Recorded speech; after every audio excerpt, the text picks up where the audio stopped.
Welcome to this pre-study video presentation prior to the NODEFIC United Nations Logistic course.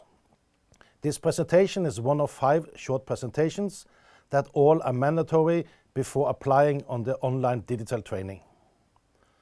Those of you who has completed the online digital training may apply to the 1-week advanced United Nations Logistic course in NODEFIC in Oslo, Norway.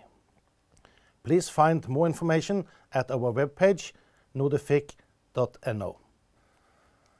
After this introduction, you should be able to recall the United Nations Logistic Concept structure, the Logistic Services, the Logistic Categories, and the connection to the Troop Police Contributors' own logistics, the United Nations Mission Support structure, and the Command and Control structure, including tasking authority.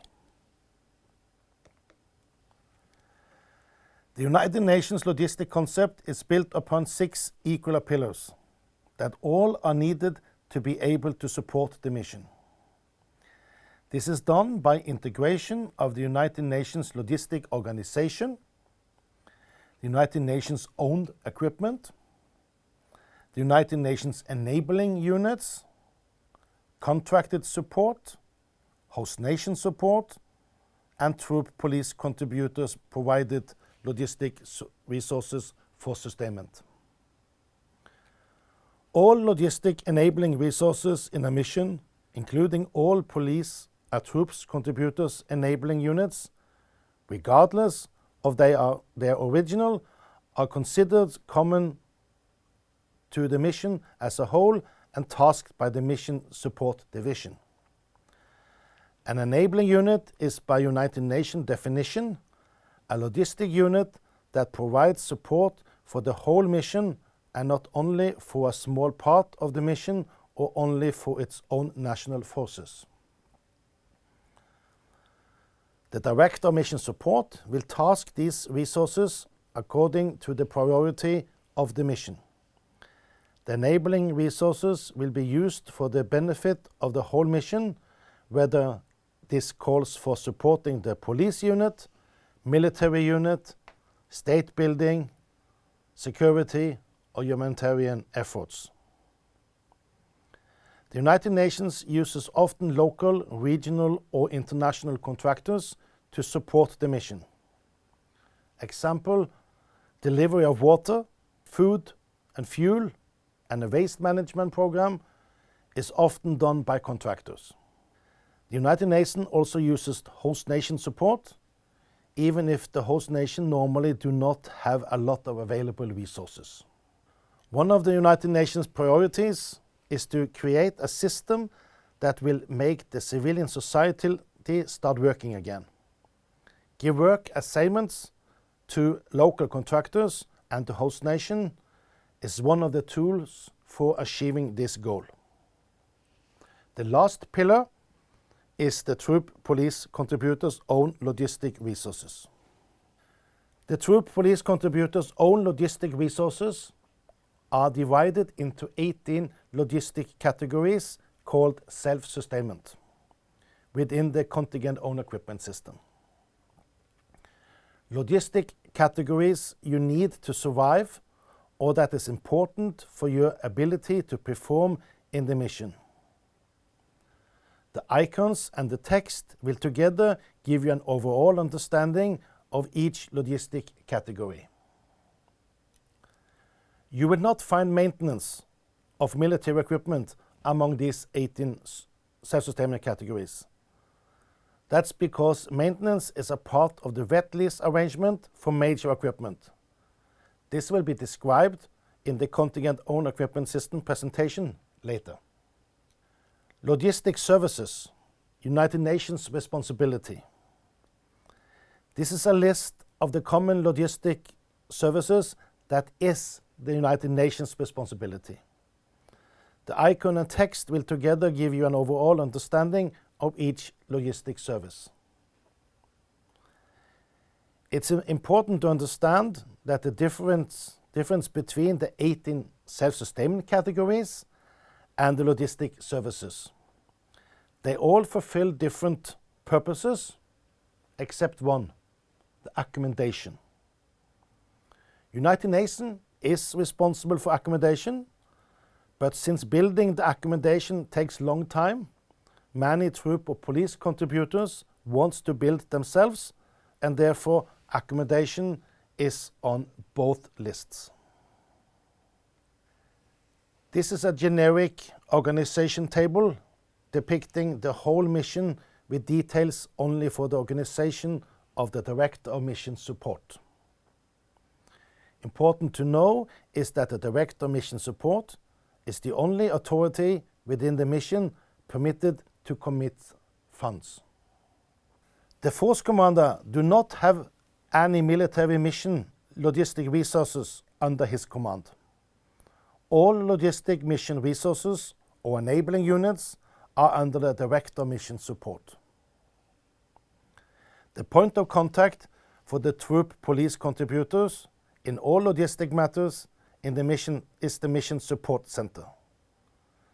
The Mission Support Center has either the resources in their own structure or a link to the resources. The link between the U4 staff in the Force Commander's headquarters and the Mission Support Center is vital. With good cooperation, everything is possible. The United Nations tailor their logistic support to fit into each mission. We can generally divide the support solutions into three different categories. The self-reliance, small mission, reliance on local contractors and host nation. It may require only a small reception team that maintains the logistic links with the troop or police contributors. Lead member state.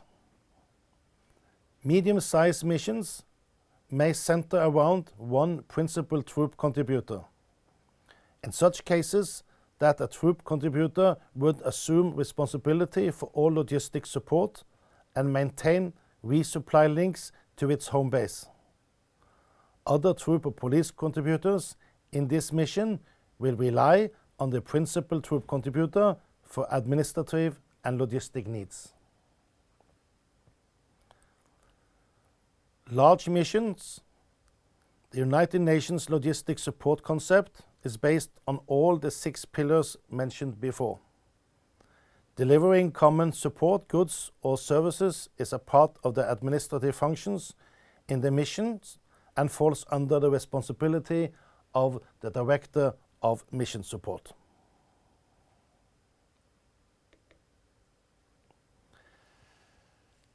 The strategic level is the United Nations headquarters with guidance, leadership and authority given over the United Nations missions by the General Assembly and the Security Council.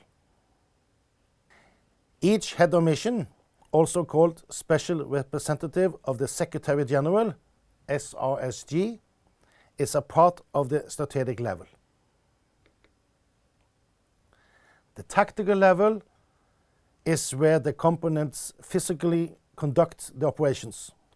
The police units, the military units, and the logistic units under Director of Mission Support.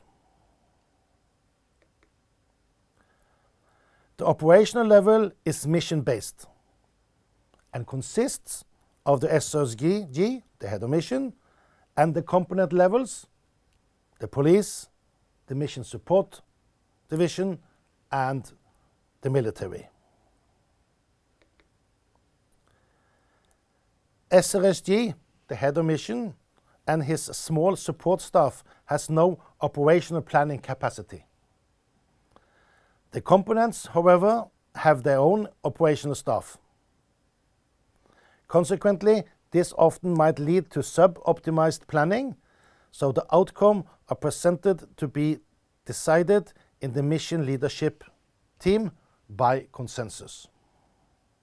The mission leadership team consists of the SRSG, the police commissioner, Director of Mission Support, the Force Commander, the Deputy SRSG for Political and States Building, and the Deputy SRSG for Humanitarian Support.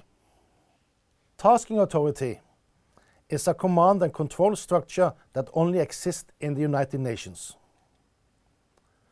Director Mission Support through Mission Support Center gives guidelines and tasks to all civilian and military enabling units, and the Force Commander with his staff does the same for the tactical units. There must be a good trust and coordination between Director Mission Support and the Force Commander, included their staffs. The slide shows 3 different units, 1 tactical unit and 2 enabling logistic units. They are all under United Nations operational control by the Force Commander. Mission Support Center consists of both military and civilian personnel. The military personnel will keep the U1 to 9 staff informed and vice versa. The enabling units will also keep both the Mission Support Center and the U1 to 9 staff informed about their task, capacities, etc.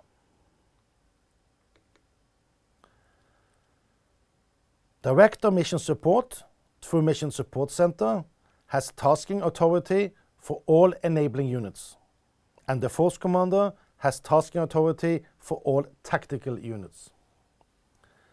Tasking authority is defined as the authority to assign tasks to assets and deploy, redeploy, and employ all or part of an asset. The Mission Support Center cannot task the enabling units directly, but does this through the Force Commander's headquarters. The Force Commander is responsible for ensuring the performance of the United Nations military enabling units tasks.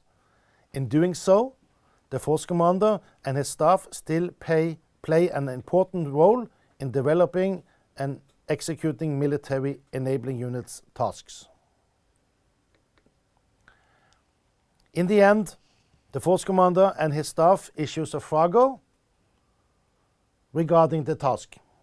This includes transportation, force protection during transportation, force protection during executing the task, and all logistic matters around the task.